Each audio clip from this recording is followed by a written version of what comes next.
నోయిడాలో ఉన్న ఒక ఫ్లాట్ లో డాక్టర్ రాజేష్ ఇంకా డాక్టర్ నూపూర్ అనే ఇద్దరు భార్యాభర్తలు నివసిస్తున్నారు. అది మే 16, 2008. ఆ రోజు పొద్దున్నే 6:30 వాళ్ళిద్దరూ ఎప్పటిలాగే నిద్ర లేచి వాళ్ళ కూతురు పడుకొని ఉన్న రూమ్ ఓపెన్ చేశారు.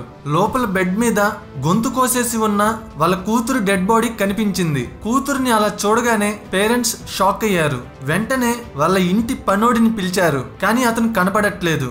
సో ఆ 14 ఏళ్ల పాప అయిన ఆయుషి తల్వార్ని ఎవరు చంపారో తెలుసుకోవాలంటే let's begin our today's episode.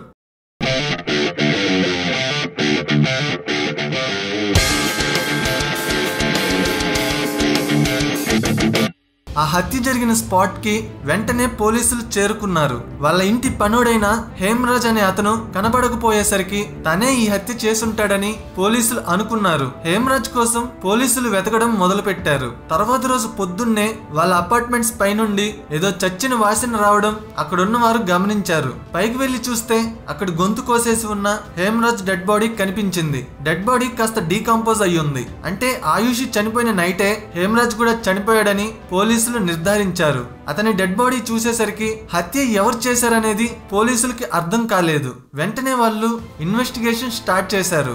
ఆ రోజు నైట్ ఇంట్లో ఉంది కేవలం 4 మాత్రమే. మొదటి వ్యక్తి రాజేష్, అంటే ఆయుషి వాళ్ళ నాన్న. రెండో వ్యక్తి నూపూర్, అంటే ఆయుషి వాళ్ళ అమ్మ. మూడో వ్యక్తి హేమరాజ్, అంటే వాళ్ళ ఇంటి పనోడు. గుర్తుపెట్టుకోండి, అతని వయసు 45 సంవత్సరాలు. నాలుగో వ్యక్తి ఆయుషి, అంటే చనిపోయిన అమ్మాయి. ఆ ఫ్లాట్ లో హేమరాజ్ కి సపరేట్ గా ఒక చిన్న రూమ్ ఉంది. ఆ రోజు ఇంట్లో ఉంది 4. 2 చనిపోయారు, 2 బతికి ఉన్నారు. బతికున్నది తల్లిదండ్రులే కాబట్టి ఈ హత్య వాళ్లే చేశారని పోలీసులు అనుమానించారు. ఆ రోజు నైట్ ఏం జరిగిందనేది పోలీసులు ఈ విధంగా చెప్పారు. రాజేష్ తన ల్యాప్టాప్ ఓపెన్ చేసి వచ్చిన మెయిల్స్ చూస్తూ ఉన్నాడు. ఇంతలో తను తాగే విస్కీ అయిపోయేసరికి తెచ్చుకోవడానికి బెడ్రూమ్ నుండి లేచి హాల్ దగ్గరికి వెళ్ళాడు. అప్పుడు తన కూతురు రూమ్ లో నుండి ఏవో చిన్నగా శబ్దాలు రావడం గమనించి దగ్గరికి వెళ్ళాడు. రూమ్ ఓపెన్ చేసి చూడగానే బెడ్ మీద వాళ్ళ కూతురు ఇంకా వాళ్ళ ఇంటి పనోడైన హేమరాజ్ ఇద్దరు కలిసి పడుకొని ఉండడం రాజేష్ చూశాడు. అది చూసి తట్టుకోలేక రాజేష్ వెంటనే కోపంతో ఒక రాడ్ ని తీసుకొచ్చి ఇద్దరి తల మీద కొట్టాడు. అప్పుడు వాళ్ళిద్దరూ స్పృహ తప్పి పడిపోయారు.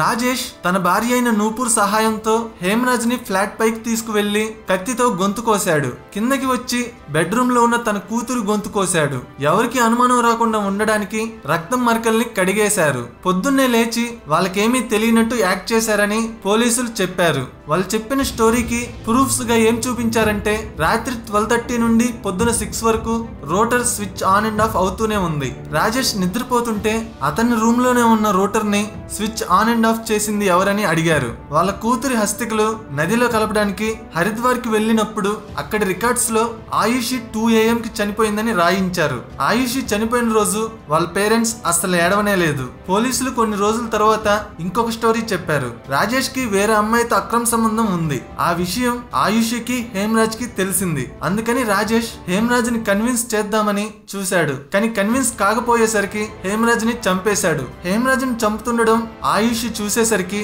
ఆయుషిని కూడా రాజేష్ చంపేశాడని పోలీసులు చెప్పారు. కానీ సరైన ఎవిడెన్స్ చూపించలేకపోయారు. అందుకే 50 రోజుల తర్వాత పేరెంట్స్ ని కోర్టు జైలు నుండి విడుదల చేసింది. తర్వాత ఈ కేసుని కోర్టు సిబిఐకి అప్పగించింది. సిబిఐ టీం ఇన్వెస్టిగేషన్ చేయడం మొదలు పెట్టింది. సిబిఐ టీం హత్య ఎలా జరిగిందనే దాని గురించి ఇంకొక స్టోరీ చెప్పింది. అదేంటంటే డాక్టర్ రాజేష్ పనిచేసే క్లినిక్ లో కృష్ణ అనే కాంపౌండర్ ఉన్నాడు. ఈ హత్య జరగడానికి 1 వీక్ ముందు కాంపౌండర్ కృష్ణ క్లినిక్ లో ఏదో చిన్న తప్పు చేసేసరికి రాజేష్ అతన్ని అందరి ముందు బాగా తిట్టాడు. దానివల్ల రాజేష్ మీద కృష్ణ కోపం పెంచుకున్నాడు. కృష్ణ అప్పుడప్పుడు రాజేష్ మీద ఎలాగైనా రివెంజ్ తీర్చుకోవాలని వాళ్ళ ఫ్రెండ్స్ తో అంటుండేవాడు. ఆ రోజు నైట్ ఫ్లాట్ లో ఓనర్స్ కి తెలియకుండా హేమరాజ్ ఉండే చిన్న రూమ్ లో కృష్ణ అండ్ వాళ్ళ కార్ డ్రైవర్ అయిన రాజ్ కుమార్ కూడా ఉన్నారు.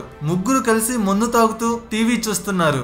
మధ్యలో కార్ డ్రైవర్ అయిన రాజ్ కుమార్ ఆయుషిని లవ్ చేస్తున్నానని ఇంకా ఆయుషి గురించి వల్గర్ గా మాట్లాడాడు. అప్పుడు హేమరాజ్ తన నా కూతురు లాంటిదని తన గురించి ఇంకో ఇంకోసారి నా ముందు తప్పుగా మాట్లాడితే ఊరుకోనని రాజ్ కుమార్ కి వార్నింగ్ ఇచ్చాడు. తనకు చేసిన అవమానానికి రాజేష్ మీద రివెంజ్ తీర్చుకోవాలని కృష్ణ అన్నాడు. ఇంతలో వాళ్ళు తెచ్చుకున్న మందు అయిపోయింది. హాల్లో ఉన్న మందుని తీసుకురమ్మని హేమరాజ్ ని ఫోర్స్ చేశారు. హేమరాజ్ మందు తేవడానికి హాల్లోకి వెళ్ళగానే రాజ్ కుమార్ అండ్ కృష్ణ ఆయుష్ ఉన్న రూమ్ కి సైలెంట్ గా వెళ్లారు. బెడ్ మీద ఉన్న ఆయుష్ ని పట్టుకోవడానికి ట్రై చేశారు. ఈ శబ్దం విని హేమరాజ్ వచ్చి చూశాడు. వాళ్ళని వెళ్లిపోమ్మని లేదా వాళ్ళ పేరెంట్స్ కి చెబుతానని హేమరాజ్ వార్నింగ్ ఇచ్చాడు. కానీ వాళ్ళు వినలేదు. అప్పుడు హేమరాజ్ ఫ్లాట్ కింద ఉండే విజయ్ ని పిలుచుకుని రావడానికి పరిగెత్తుకుంటూ వెళ్ళాడు. ఇంతలో ఆయుష్ అరవడం స్టార్ట్ చేసేసరికి వెంటనే కృష్ణ తన పాకెట్ లో ఉన్న కత్తి వెనక భాగంతో గట్టిగా తల మీద కొట్టాడు. తన స్పృహ తప్పి పడిపోయింది. హేమరాజ్ విజయ్ ని తీసుకొచ్చాడు. ఆయుష్ ని రక్తంతో చూడగానే విజయ్ అక్కడి నుండి పారిపోయాడు. ఇక అక్కడ హేమరాజ్, కృష్ణ, రాజ్ కుమార్ మాత్రమే ఉన్నారు. రాజేష్ ఇంకా తన భార్య నూపూర్ ఉన్న రూమ్ లో ఏసీ ఎక్కువ శబ్దం వస్తుండడం వల్ల రూమ్ బయట జరిగేది ఏది వాళ్ళకి వినిపించలేదు. కృష్ణ అండ్ రాజ్ కుమార్ హేమరాజ్ ని కన్విన్స్ చేద్దామని ట్రై చేస్తున్నారు. ఇక్కడ మాట్లాడుకుంటే వాళ్ళ పేరెంట్స్ నిద్రలేస్తారని పైకి వెళ్లి మాట్లాడుకుందామని ముగ్గురు కలిసి పైకి వెళ్లారు. ఎంత ట్రై చేసినా హేమరాజ్ కన్విన్స్ కాకపోయేసరికి కృష్ణ తన కత్తి తీసి దానికి ఉన్న వెనక భాగంతో హేమరాజ్ తల మీద గట్టిగా కొట్టాడు. అతను స్పృహ తప్పి పడిపోగానే గొంతు కోశాడు. మళ్ళీ కింద ఉన్న ఫ్లాట్ కి వచ్చి ఆయుష్ గొంతు కోశాడు. తర్వాత అన్ని సర్దేసి బయటికి పారిపోయాడు. పొద్దున్నే వాళ్ళ పేరెంట్స్ నిద్రలేచి చూడగానే ఇక స్టోరీ ఏం జరిగిందో మీకు తెలుసు. ఇదే సిబిఐ చెప్పిన స్టోరీ. అందుకని ఆ ముగ్గురిని అంటే కృష్ణ, రాజ్ కుమార్, విజయ్ ని అరెస్ట్ చేశారు. సిబిఐ చెప్పిన స్టోరీకి ప్రూఫ్స్ ఏం చూపించారంటే హత్య జరగడానికి 1 వీక్ ముందు రాజేష్ కి, కృష్ణకి గొడవ పడిందని క్లినిక్ లో ఉన్న మిగతా స్టాఫ్ చెప్పారు. ఆ రోజు నైట్ వాళ్ళ ముగ్గురు ఫ్లాట్ లోనే ఉన్నారని చెప్పడానికి హేమరాజ్ రూమ్ లో దొరికిన మందు బాటిల్స్ ని చూపించారు. హేమరాజ్ కి ముందు అలవాటు లేదు. సో మిగతా ఇద్దరు మందు తాగి ఈ పని చేశారని చెప్పారు. కృష్ణకి, రాజ్ కుమార్ కి నార్కో టెస్ట్ చేశారు. నార్కో టెస్ట్ అంటే లైట్ గా ఒక డ్రగ్ ఇస్తారు. దాని వల్ల వాళ్ళకి మత్తు ఎక్కుతుంది. ఆ మత్తులో ఏమడిగినా నిజమే చెబుతారు. ఆ టెస్ట్ లో ఆ రోజు రాత్రి చేసిన నిజం మొత్తం చెప్పారు. ఈ నార్కో టెస్ట్ వల్లే సిబిఐ వాళ్ళకి ఆ రోజు రాత్రి జరిగిన స్టోరీ తెలిసింది. పక్క రూమ్ లో ఏం జరుగుతుందో వినపడనంతగా ఏసీ సౌండ్ ఉందో లేదో టెస్ట్ చేశారు. ఆ టెస్ట్ లో నిజంగానే పక్క రూమ్ లో ఏం జరుగుతుందనేది ఏసీ సౌండ్ వల్ల వినపడలేదు. అండ్ ముఖ్యమైన ఎవిడెన్స్ ఏంటంటే బ్లడ్ ఉన్న ఒక పిల్లో కవర్ ఫ్లాట్ కి కొంచెం దూరంలో ఉన్న కృష్ణ రూమ్ లో దొరికింది. దాన్ని ఫారెన్సిక్ ల్యాబ్ కు పంపి టెస్ట్ చేయించారు. ఆ టెస్ట్ లో పిల్లో కవర్ మీద ఉన్న బ్లడ్ హేమరాజ్ అని తెలిసింది. ఆ రోజు నైట్ సీన్ నుండి పారిపోయిన విజయ్ కూడా తను చూసిందంతా సిబిఐకి చెప్పాడు. కానీ ఇక్కడే ఒక చిక్కు పడింది.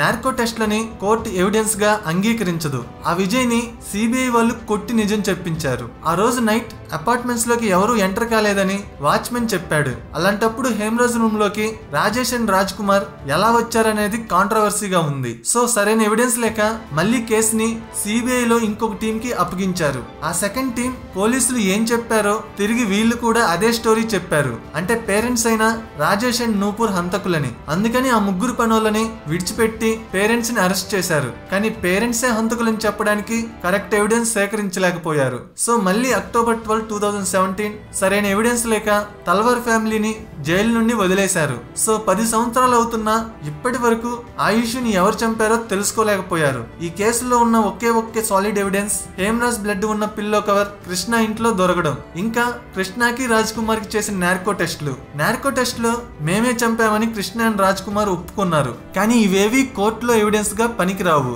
ఫైనల్ గా చెప్పేది ఒక్కటే, ఆ రోజు హత్య జరిగిన ఇంట్లోకి మీడియాని, చుట్టుపక్కల ఉన్న జనాల్ని పోలీసులు లోపలికి అలౌ చేశారు. దానివల్ల ఎవిడెన్స్ మొత్తం డిస్ట్రాయ్ అయిపోయింది. అదే హత్య జరిగిన స్పాట్ ని కరెక్ట్ గా సీల్ చేసి ఫారెన్సిక్ డిపార్ట్మెంట్ ని పిలిచి ఫింగర్ ప్రింట్స్ ని, బ్లడ్ స్టెయిన్స్ ని కరెక్ట్ గా సేకరించి పోలీసులు వాళ్ళ పని వాళ్ళు కరెక్ట్ గా చేసుంటే కేసు ఆ రోజే క్లోజ్ అయిపోయేది. హంతకులు ఎవరనేది తెలిసేది. కానీ హత్య జరిగిన రోజు పోలీసులు చూపించిన నెగ్లిజెన్స్ వల్ల ఈ కేసు ఇప్పటికీ సాల్వ్ కాలేదు. ఫ్రెండ్స్, నా ఎక్స్ప్లెనేషన్ నచ్చితే వీడియోని లైక్ చేసి షేర్ చేయండి. ఇలాంటి ఇంట్రెస్టింగ్ వీడియోస్ కోసం ఛానల్ ని సబ్స్క్రైబ్ చేయండి. Thank you.